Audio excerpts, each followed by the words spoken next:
اگر آپ اکیلی رہ جائیں تو کیا آپ رک جائیں گے؟ تاریخ اٹھائیں اور پڑھیں ہاجرہ علیہ السلام کا واقعہ۔ اللہ کا حکم ہوا، شوہر چھوڑ آتا ہے صحرا میں ایک دودھ پیتے بچے کے ساتھ، صرف اللہ کے سہارے اور حکم بھی اللہ کا۔ کسی سے شکوہ کیا اس عظیم ہستی نے؟ ان کا تو ایمان تھا کہ اللہ مجھے ضائع نہیں ہونے دے گا، اور اللہ نے نہیں کیا ضائع، ایسا مقام دیا کہ کسی کا وہ مقام نہیں۔ عورت اپنے آپ کو کمزور سمجھتی ہے، لیکن اللہ جانتا ہے اس میں کتنی ہمت، کتنا پوٹینشیل ہے، وہ کتنی صابر ہے۔ یہ اللہ نے مثال سیٹ کر دی نا ہمارے لیے کہ اگر تم اللہ کی رضا میں راضی ہو، اللہ کے حکم پر صبر کرتی ہو، اس راستے کی تکلیفیں سہتی ہو، تو تمہارا مقام بہت بلند ہوگا۔ اللہ تمہیں بھی ضائع نہیں کرے گا۔ وہ عظیم ہستی صحراؤں میں اکیلی ہے، یعنی کوئی وسائل نہیں، کوئی انسان دلاسا دینے والا نہیں۔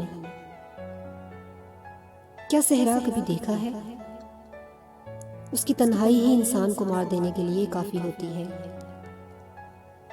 قید تنہائی بڑی ظالم ہوا کرتی ہے، لیکن جن کا مقصد حیات بلند ہو، جن کا بھروسہ عرش والے پر ہو، وہ ایسے صحراؤں میں بھی سروائیو کر جایا کرتے ہیں، جی جایا کرتے ہیں۔ آپ سوچ رہی ہوں گے کہ ہم تو عام عورت ہیں، ہم کیسے ہمت کریں؟ کچھ نہیں ہمارے پاس، یہ باتیں پیٹ نہیں بھرا کرتی۔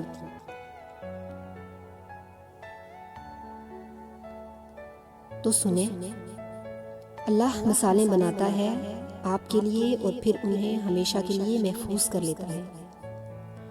وہ آپ کو سخت سے سخت حالات کی مثال دیتا ہے، جبکہ آپ پر ایسے حالات تو کبھی آتے ہی نہیں۔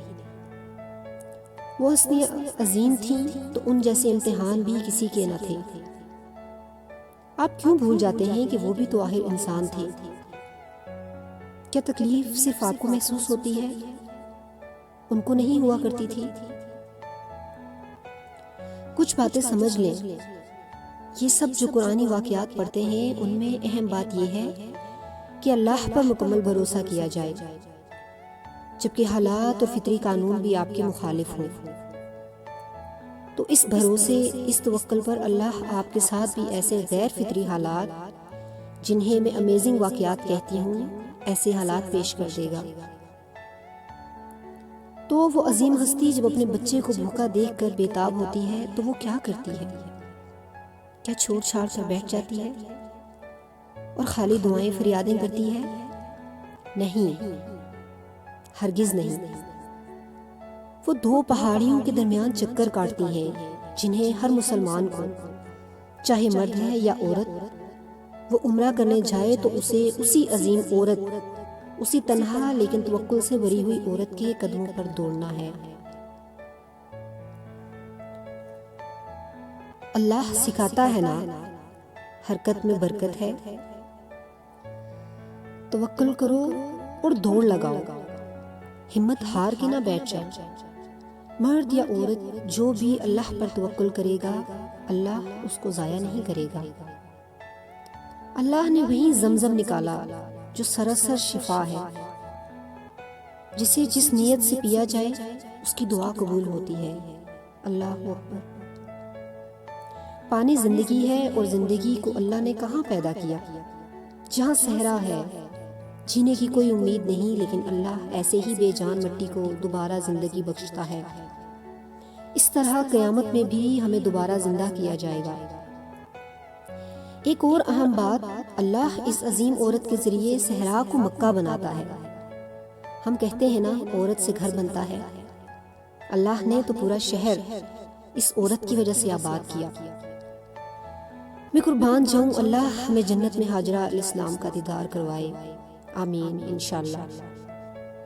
اب دیکھیں، وہ اکیلی عورت آنے والے وقت کے پیغمبر یعنی اسماعیل علیہ السلام کی پرورش کرتی ہیں، اور وہی بیٹا ایک دن عظیم باپ اللہ کے خلیل یعنی اللہ کے گہرے دوست ابراہیم علیہ السلام کے ساتھ مل کر اللہ کا گھر یعنی کعبہ تعمیر کرتے ہیں۔ اللہ اکبر۔ یہ ہے قربانی کا صلہ، یہ ہوتا ہے چنے جانا، یہ ہوتی ہے برکت، یہ ہوتی ہے اللہ سے بے پناہ محبت کا ثمر، یہ ہوتا ہے اللہ سے راضی رہنے کا صلہ، یہ ہوتا ہے توکل کا نتیجہ، اور یہ ہوتی ہے اسباب اختیار کرنے کی حکمت۔ اب کیا بیٹھنا ہے سب چھوڑ چھاڑ کر اور کرنا ہے انتظار کہ کب موت آ پکڑے؟ کیا کرنا ہے انتظار کہ کوئی کہے میں تمہیں کبھی اکیلا نہیں چھوڑوں گا اور پلٹ کر کبھی آئے بھی نہ؟ آپ ایک عظیم عورت ہیں، اور میں نے مضبوط اعصاب کی عورتوں کو دیکھا تو یہ محسوس کیا کہ وہ دبتی ہیں، گرتی ہیں، روتی ہیں، اور پھر زمین پر نہیں چلتی، آسمانوں میں پرواز کیا کرتی ہیں۔